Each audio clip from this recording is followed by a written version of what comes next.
Good evening. I'm your host, Arlana Shikongo, and welcome to Heartbeat.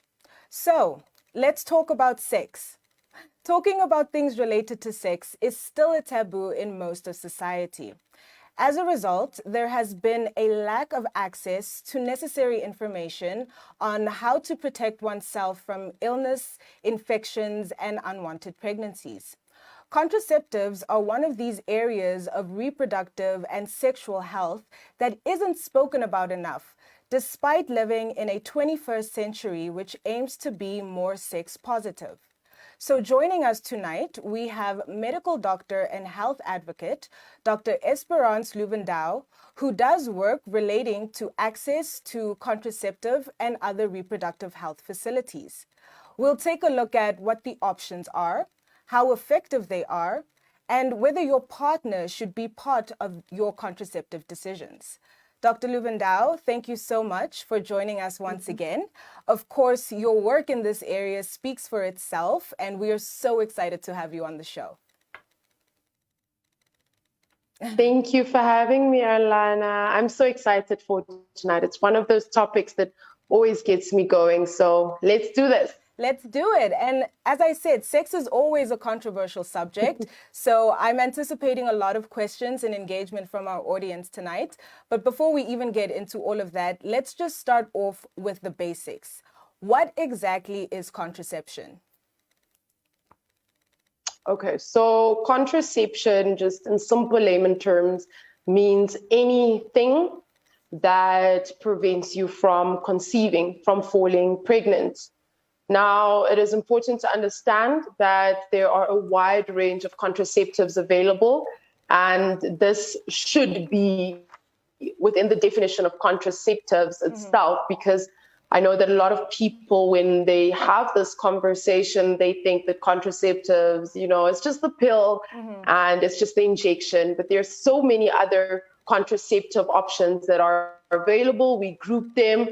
There are over 10 options actually available when you say the word contraception. Withdrawal is one of those, but I know we'll get into the discussion a little bit later. But contraception just means anything, whether it be a barrier method, hormonal method, or whatever the case may be, to prevent you from falling pregnant or conceiving.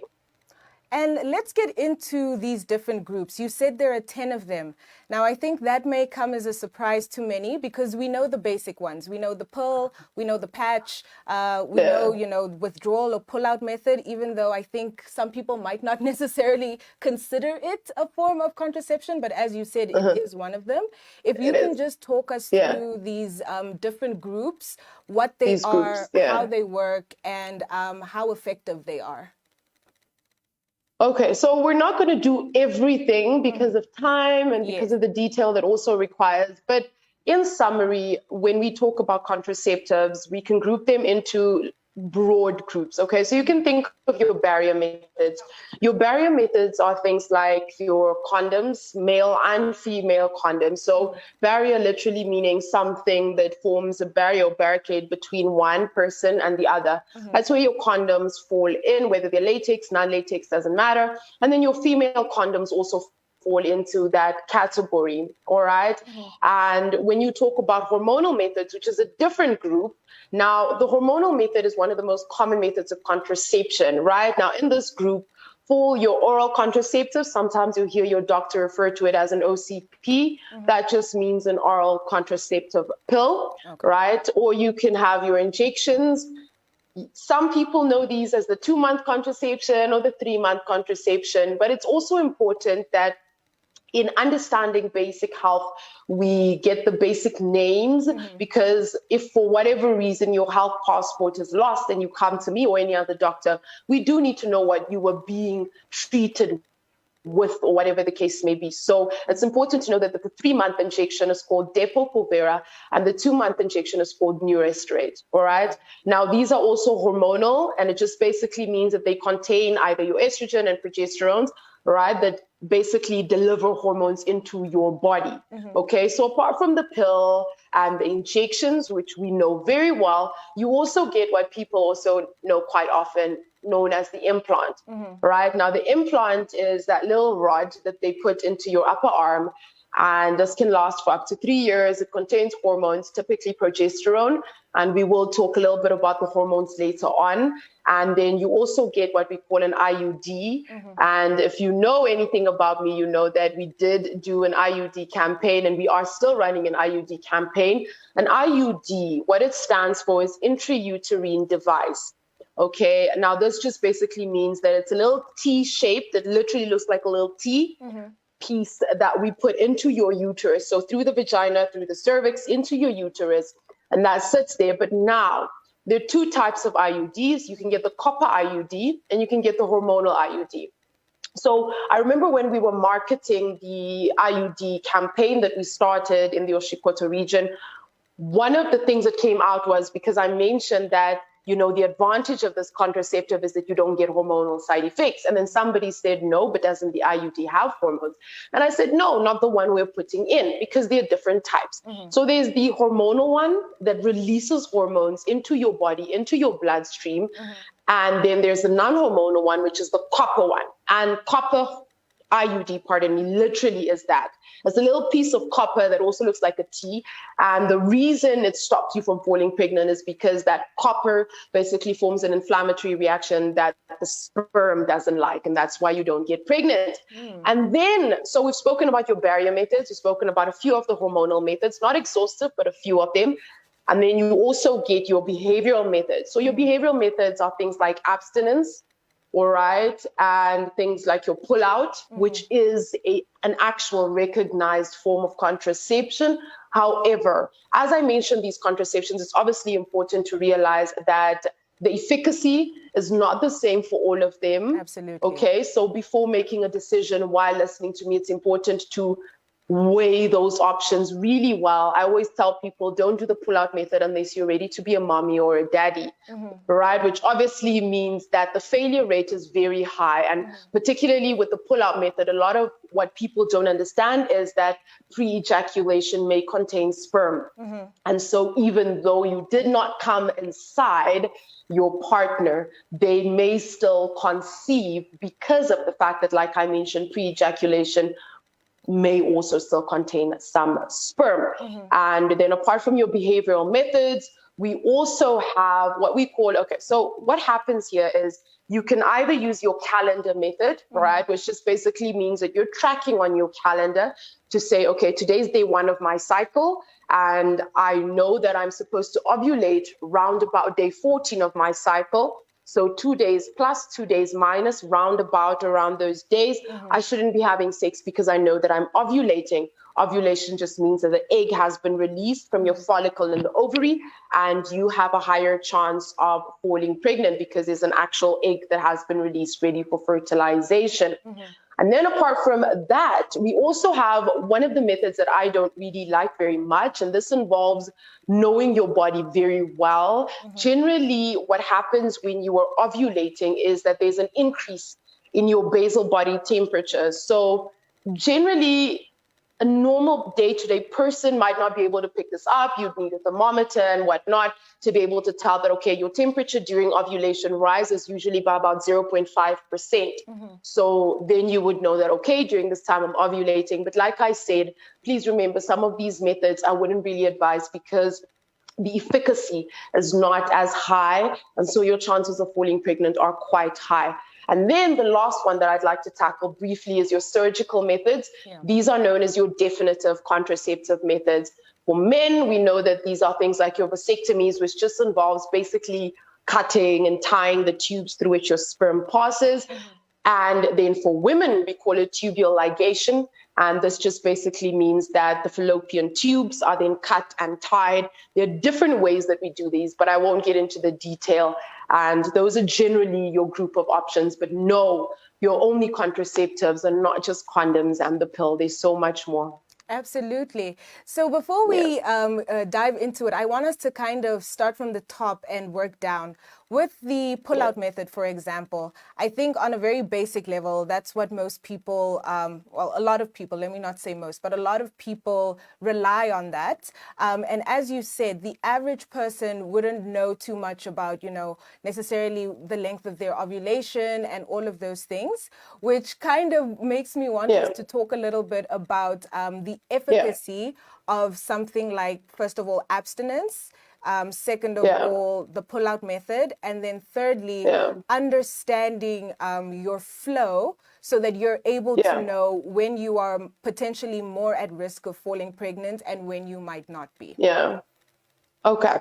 So abstinence is 100%, 100% effective. If you are not having sex, you're not going to fall pregnant. Okay. It is absolutely impossible. There, you know, certain circumstances in history, religious, etc., that prove otherwise. But generally, biologically speaking, if you're not having sex, you're not going to fall pregnant.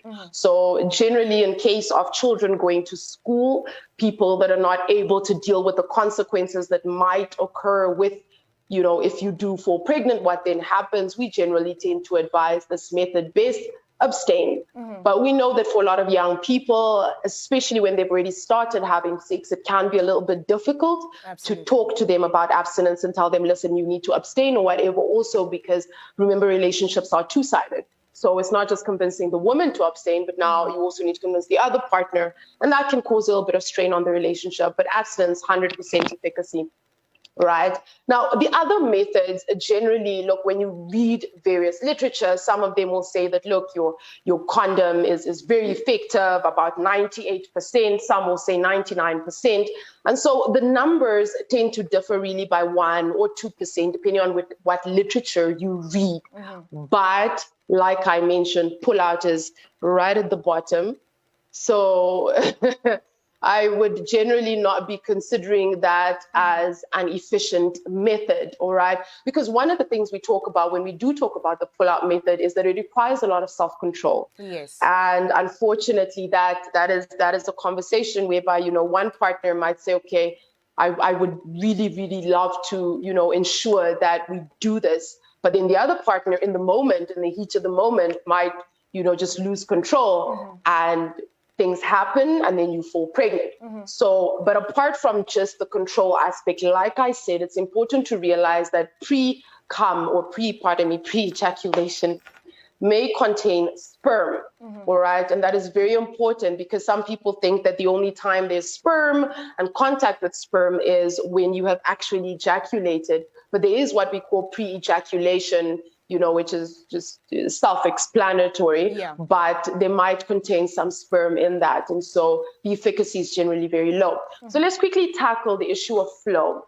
I like that you asked that because we actually had a Clubhouse talk about menstruation yesterday, and it was so interesting how many questions came from this. And it's interesting to know that there's so many women that don't understand the basics about their cycle. And this is very important because if you don't know the basics, you don't know when it's abnormal. And all these things will affect you, including contraception, because all these things are hormonal related. So when we talk about menstruation, all right, let me just basic straight to the point. Your cycle is generally 28 days plus or minus 7 days. This is your cycle, not your duration of bleeding. So 28 days plus 7 days means 35 days, minus 7 days means 21 days. So meaning your cycle can range anything from 21 days to 35 days, and 28 being the median, and that is generally considered normal, okay? Now, your cycle, your actual bleeding, the actual menstruation, so bleeding out from the vagina, from the uterus into or through the vagina, that lasts 4 days plus or minus 2 days, meaning 4 days plus 2 days is about 6 days, minus 2 days is about 2 days. So 2 to 6 days. You do get some people going to 7 days and some people going to 8 days, okay? So depending on your body, your physiology, these may still be considered normal, all right? With literature and in medicine generally, they teach us that every patient is unique. But if you're having periods that are lasting about 12 days, 15 days, you know that there's a problem and you should be seeking help, okay? And then the other definition that you should understand is to understand, that your period has, or your normal cycle has, generally a certain amount of blood flow. So generally we expect about 40 to 60 mils of blood, right? And some literature goes to say 80 being the maximum. So if you're bleeding more than 80 mils of blood per month, that is then leading to what we call menorrhagia, which means you're bleeding too heavily, too much. And this is obviously then also a sign that something is wrong. But because the conversation is not about menstruation, I think I'll end there. Absolutely. No, thank you for that. And I think that helps us get into the other part of this, discussing mostly the contraceptive methods themselves, hormonal versus non-hormonal, as you said. And, you know, some of the more popular ones, of course, are the pill, the injection. As of late, the implant and the IUD have also become very popular choices for women. So I think let's start off with the pill and go down the list. How does the pill work? Is it a hormonal method? What does it put into your body to help you prevent pregnancy? Okay. So your pill, I will try and keep it all as layman terms as possible, because I understand that we probably have a wide variety in the audience, and I do want everybody to take at least something from it. If you are in the medical field, you have an advantage because obviously you would understand everything easily. If you are not, I will still try and be as layman as possible, if that even makes sense. So with your pill, okay, what it contains is you can have, let me first explain this, okay? The two most important hormones when we talk about, there are 4 hormones that are very important when it comes to periods and contraceptives and all of that, all right? That is progesterone, that is estrogen, that is your FSH, which is follicle stimulating hormone, and then that is LH, which is your luteinizing hormone. Now, I know that sounds like big words, so let's leave the last 2 out, FSH and LH, because, hey, I don't think a lot of you are trying to be doctors. You're just trying to get the basics. So estrogen and progesterone are your key hormones, okay? Just like in a man, the main hormone is testosterone. In a woman, the main hormone is your estrogen, right? And then you have your progesterone also. Now, generally speaking, the amount of you, and I'm explaining this so that we understand how the contraceptives work, because it'll answer the question of how the oral contraceptive, the pill works, the injection works, all the hormones, how they work. And I think that'll be easier for us to just sum up. So generally, in a woman's cycle, okay, your cycle is generally divided into 2 groups. Remember, I said your cycle is about 28 days. Yeah. So in your first 14 days, right, generally there, the hormone that is persistent or high is your estrogen, all right? And your estrogen has a responsibility to basically cause a thickening of your endometrium, your uterus lining. And simple biology will tell you that in order to get pregnant, right, you need the sperm and the ovum, not just to meet, but they need somewhere to stay. And the place where they stay is that uterus lining that has been thickened by the estrogen. All right. So that's why in your first 14 days, what is happening is that you don't see anything happening. But the reason you're not bleeding is because your lining needs to thicken before you bleed. Right. So when you're bleeding, when that thickening happens, from there, what is then happening is that you get your progesterone spiking, right? So that's the second hormone we said is important. Now, this hormone generally is responsible, okay, layman terms, after the thickening takes place, if you don't fall pregnant, this lining must then break down. This is called your period, right? Your menstruation. Now, the pills contain estrogen and progesterone. Okay. So generally what they're trying to do is they're trying to enhance your basic physiological processes. So if you have a lot of estrogen in your body, okay, generally if you're increasing the amount of estrogen in your body, you are increasing the growth of your uterine lining. But if you've had sex, for example, tonight, and you want the morning after pill tomorrow, they're going to give you a progesterone-containing pill. Why?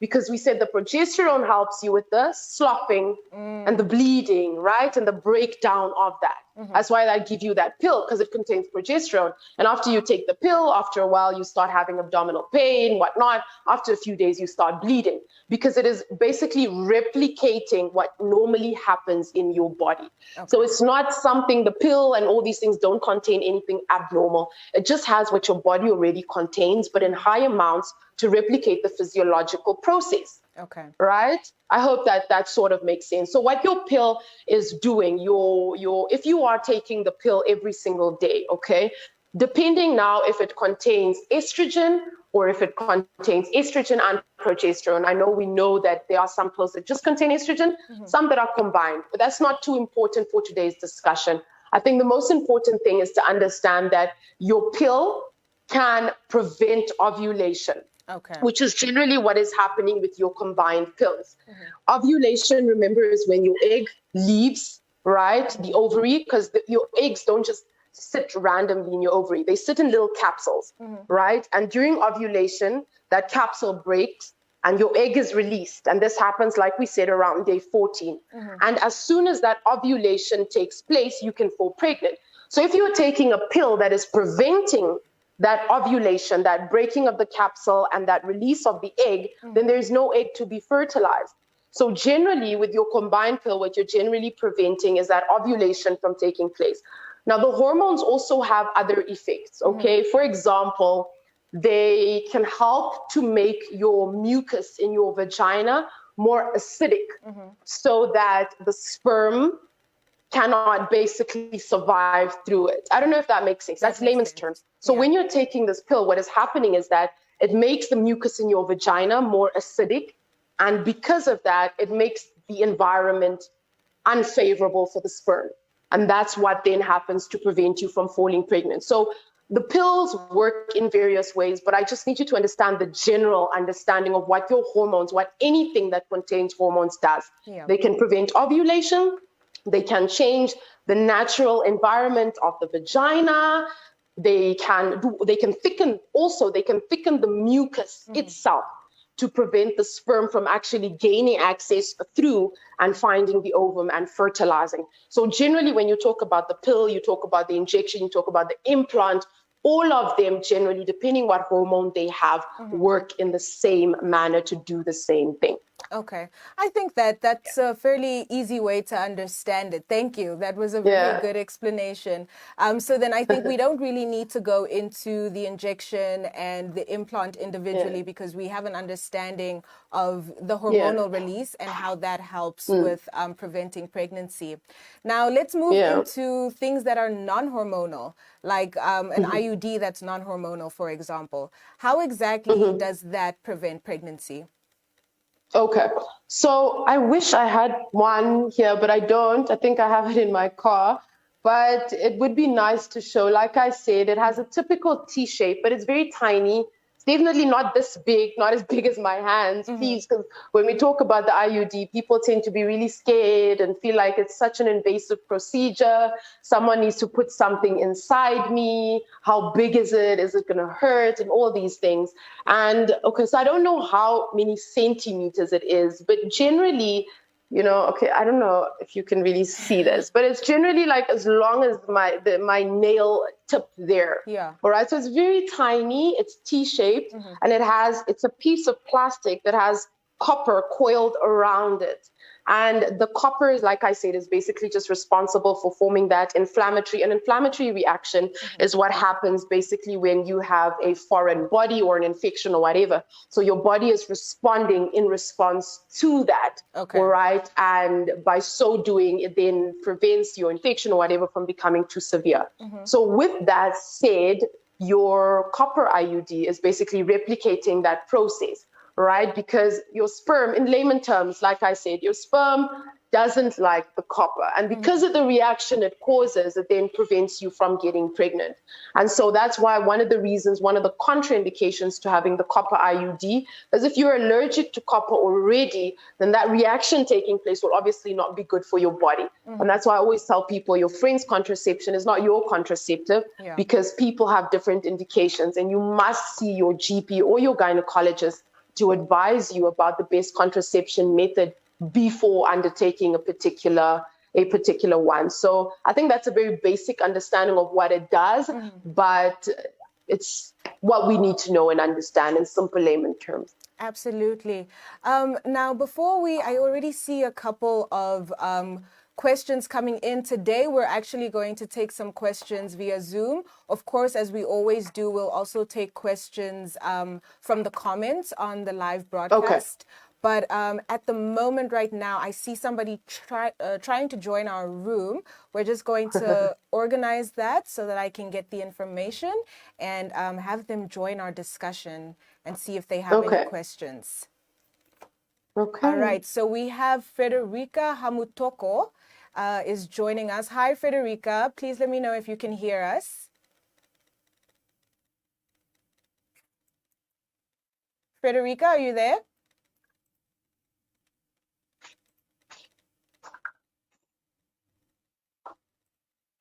All right, I think we're going to try to figure out Frederica's sound, but while we do that, let's just keep going. On the subject of hormones, and you know, some contraceptives being hormonal and then those being non-hormonal, there must be some sort of effect, potential effect to one's body when you're changing the internal environment. So please talk us through a couple of the side effects that come with these various forms of birth control. So generally with hormones, you know, and this is a conversation that I also had yesterday on Clubhouse, and I was telling them, look, generally I'm not an advocate for hormonal contraceptives because you pump hormones into your body, and you must understand that hormones have side effects. Okay. And unfortunately, if you are not fortunate enough, particularly to be with a GP or a gynecologist that actually takes time to explain these things to you and explain to you your side effects and everything, that would then mean that you would be exposed to certain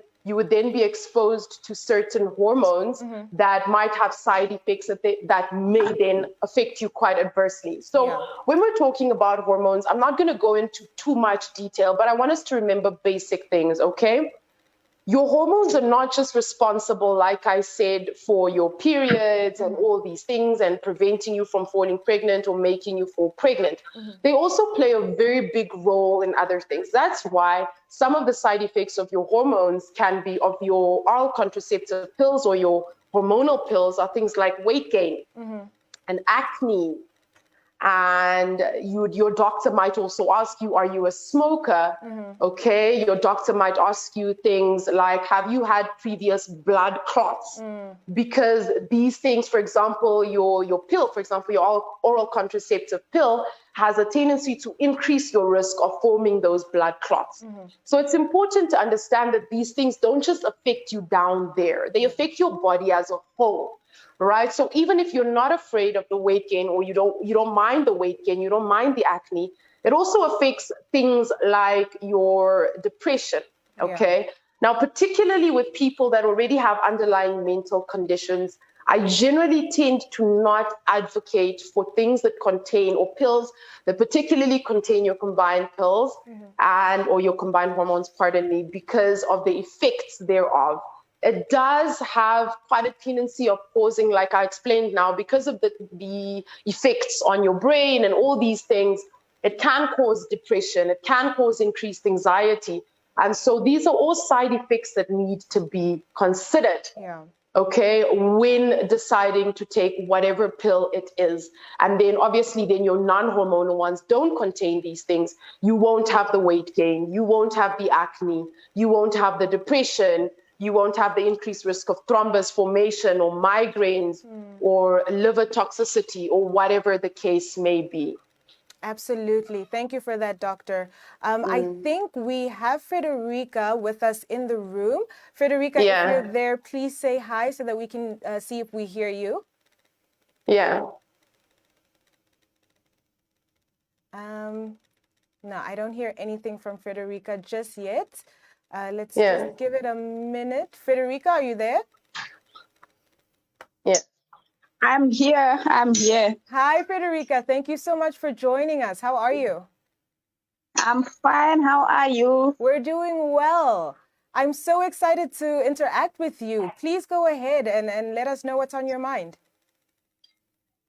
I don't really have much to say. I'm just following Dr. Esperanza. I've been following her on, I've been attending most of her talks on Clubhouse. I've been listening to her a lot. I think even yesterday, or was it last night, she was talking about something on of this nature. Yeah. So being a woman, yeah, you get to choose what to listen to, what interests you, and all that. So thank you, thumbs up for all the good work. Yeah, I'm a mother to a teen myself, so I think myself I have reached close. I'm 41, so to say, but yeah. Absolutely. My periods are not that troubling. They haven't been troubling, but I know my daughter is 16. She's having sometimes high flow and all that, but we are getting through the profession. So I understand not most, but slightly I understand the background and all that. So keep up the good work.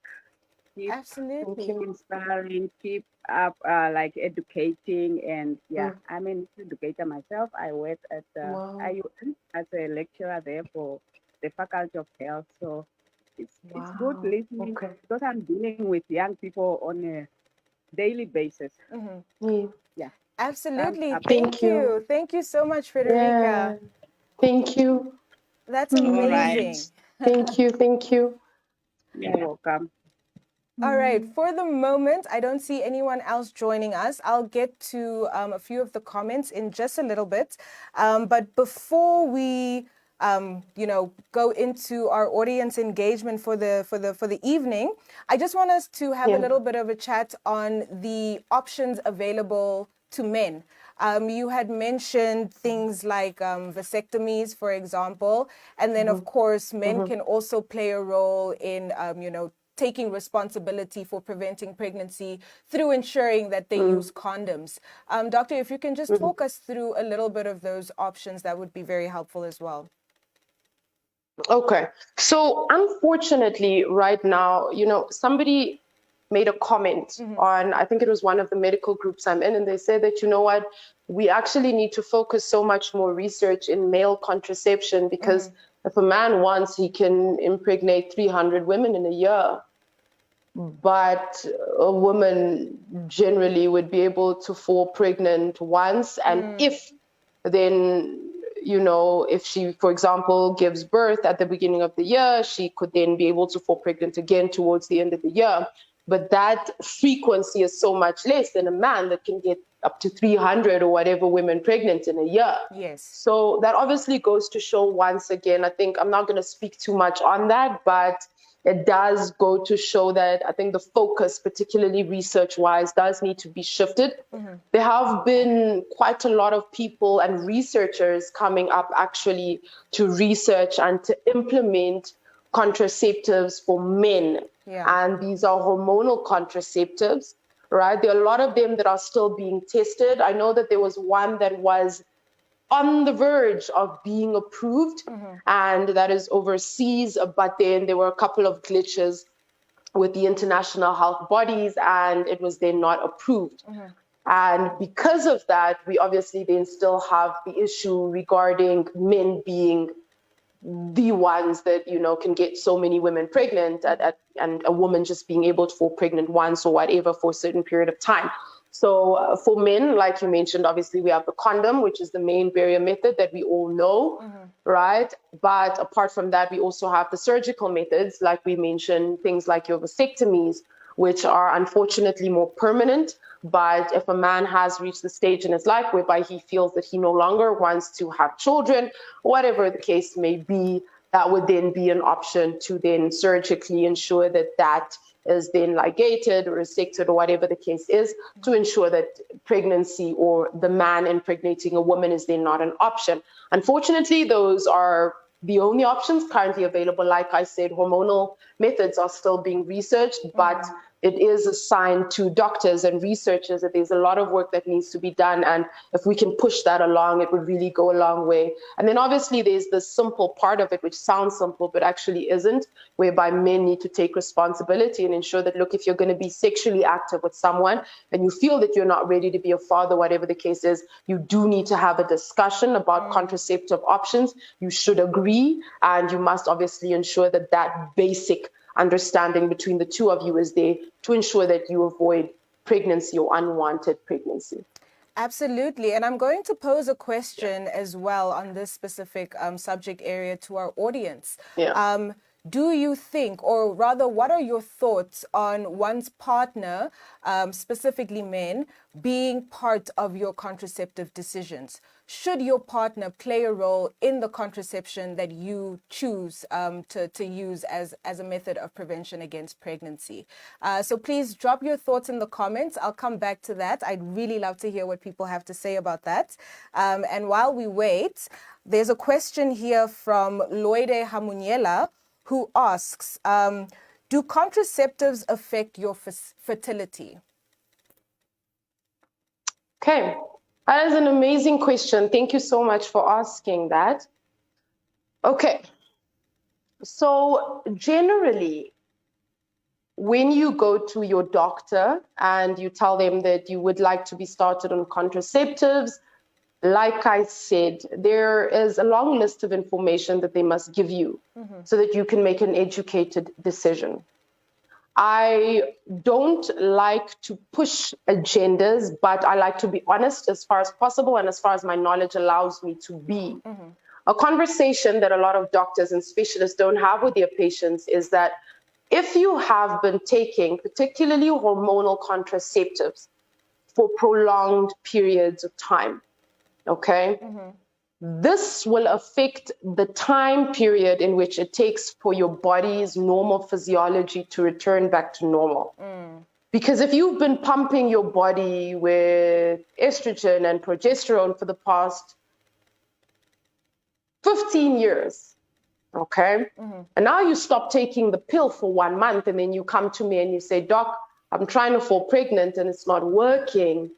And it's a conversation that we always have to have with patients and try and explain to them. That's why, you know, if people were listening to my Clubhouse talk yesterday, I said this, and I said, hormonal contraceptives are not always my first option for patients. And that's very important for people to understand. It's very important for people to understand that. Because when you have your hormonal contraceptives, what that does to you, remember we spoke about the effects of your contraception, right? Your contraceptives, pardon me. And because they affect your hormones, and your body, your hormones don't just naturally, just because you feel now that after 20 years of contraception, you now want to have a baby and your body must just oblige. That's not the way it works. You've been pumping your body with whether it be estrogen or progesterone. And because they don't work alone, because your body works with a system of negative feedback for the estrogen and the progesterone. So it starts in your brain, believe it or not. That's what actually controls everything. So there's a part of your brain called the hypothalamus that will release something called GnRH, okay? Fancy word for nothing. It's just a hormone. And that will tell another part of your body to tell your ovaries to release the estrogen and the progesterone. When there is too much estrogen and progesterone, because maybe you've been taking the pill or you've been on the implant or whatever for such a prolonged period of time, what then happens is that, remember, if there's too much of something in your body, negative feedback happens to tell your brain there's too much estrogen, too much progesterone, reduce the GnRH that is being released so that we reduce estrogen and progesterone. And if you then don't have those hormones, your lining cannot thicken so that you can actually implant that fertilized ovum. So it's so much more. I think a lot of doctors don't explain this to their patients, and people will tell you, no, using contraceptives, for long doesn't. Yes, I guess if you've been on a contraceptive that is hormonal for, a month or two or whatever the case is, it might not really affect you, but in a similar manner. But if you have been on these hormonal contraceptives for up to 15, 20, 10 years, you need to understand that you can't just stop taking the pill today and your fertility returns to normal, because the basic physiology of your body doesn't allow that.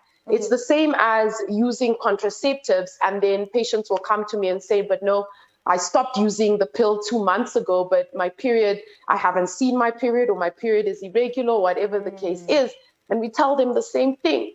You've literally disrupted the normal physiology of your body, technically. And so now you need to let the body get back into the swing of things, if so to speak. So to answer the question, yes, long-term use of hormonal contraceptives will affect your fertility, but you must understand exactly how I explained it. Please don't go and grill me. Understand the manner in which I explained it. And then thinking about, doctor, actually just hold on one moment. I think we're having a little bit of a technical difficulty. But just thinking about these hormonal changes that happen in your body when you start taking, the various forms of contraception. I know that there are also doctors, or it is a practice that a young woman, for example, will be put on the pill or something of that nature to help with their period. How does that work? Pain, Okay. So similar story, similar explanation. We have a lot of young patients coming in. So painful periods is what we call dysmenorrhea. Okay. And that sounds like a fancy word, but it's not. It just means painful periods. Okay. And a lot of women suffer from dysmenorrhea, particularly because at this point in time, the women are starting their periods much younger. Whereas about 10, 15 years ago, women were only starting at about 16, 17 years of age.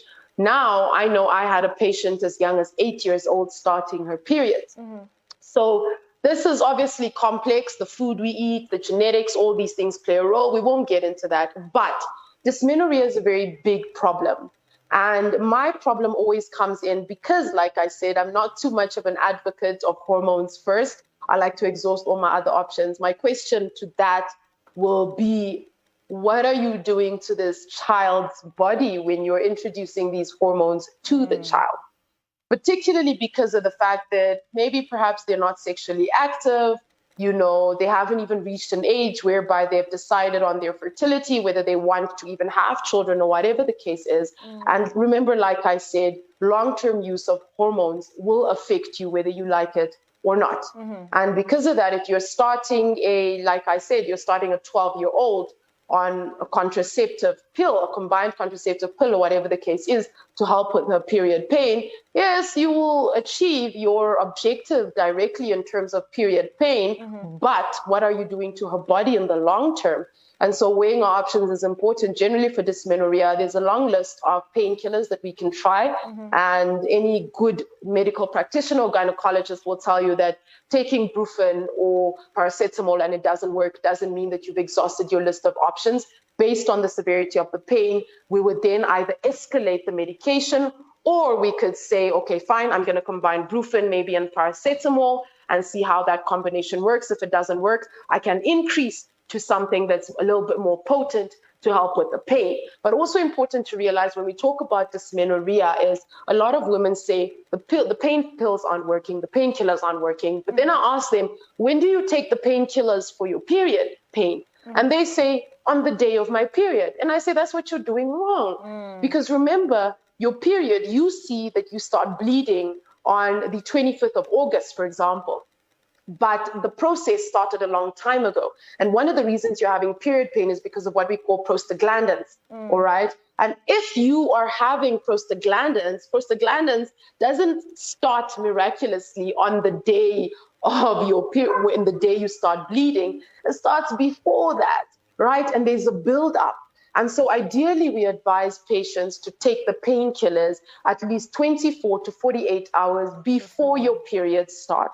And women generally know, either with the calendar or generally because of that premenstrual syndrome, you know that you start bloating and having that discomfort. You know your periods are coming. You should start taking painkillers already if your pain is that severe. Hormones are the last option. Absolutely. Doctor, we're coming very close to the end of the show, but before we do, we have one question here on access, which I think is something that before we end off the show, we should address. This is from Vicky Chinhua, who says Oh, actually, apologies, wrong name. This is from Ithete Jade Nelago, who says that at public hospitals, they won't give you the IUD just like that. You have to know someone. So the question here is, I think, where can people go if they need access to an IUD? What is the process actually to be able to get an IUD? Okay. So in as much as, I like to be very neutral. And as a health advocate, I like to advocate for the people and try and understand what their issues are before dismissing anybody. And unfortunately, access to IUDs has not been the easiest thing. So this person that did comment is not wrong. And I'm not going to comment on the knowing people part, but I will comment on the accessibility. Okay, I know that particularly when we started the IUD campaign in the Oshikoto region in the north of Namibia, people kept coming into my DMs and saying, but I'm in Windhoek and I went to this clinic or this hospital and they said they don't have any in stock, which is a constant problem. Okay, accessibility has a lot to do with, do we even have these things in stock? So one of the things that we've been advocating for is obviously increased procurement of these things because of the fact that we're educating more women. You can't educate 1,000 women on the IUD contraception and then tell 900 of them, well, the IUDs are done. Yeah. That doesn't make sense. So if you're going to advocate for people like me and other health advocates, it obviously then challenges us that we obviously now need to advocate and speak to the people within, that make the policies and that sit in the procurement offices and all these things to ensure that we have increased amount as we have increased education. So unfortunately, yes, you are right. Access is not at the level where it should be. We are working on that. I know currently, like I said, I do believe that we still have in stock, and where I was working at the Onanjokwe Hospital, we do have them in stock, and you can go there. You can go to the Shanamtango clinic or area in Onanjokwe Hospital, and you can tell them that you would like an IUD inserted. And we have tried to make the process as smooth as possible. Before, when I was there about a month ago, particularly, we had patients, we had gotten the process so smooth that literally a patient can, if it's regarding an IUD insertion, patient skips the line and the nurse brings the patient straight to me. They tell me the patient wants an IUD. I counsel them within about 10, 15 minutes. I write their name in a book and I give them a date and they don't have to wait the whole day. Unfortunately, we have not managed to smoothen out that process in all health settings, which is obviously a responsibility for us health advocates and doctors and everything to make sure that process is a little bit smoother. It is something that I will look into, particularly here in Windhoek, because there has been a great concern that, in private, it's very expensive. Yeah. And then in state, the accessibility is a problem. So it is something that we are working on. I appreciate the question and we will do better. Absolutely. Dr. Luvindao, thank you so much for joining us this evening. Unfortunately, we are out of time and we are at the end of the show. But this discussion was so titillating, and I will parse through the comments just to see what people had to say and what their thoughts were.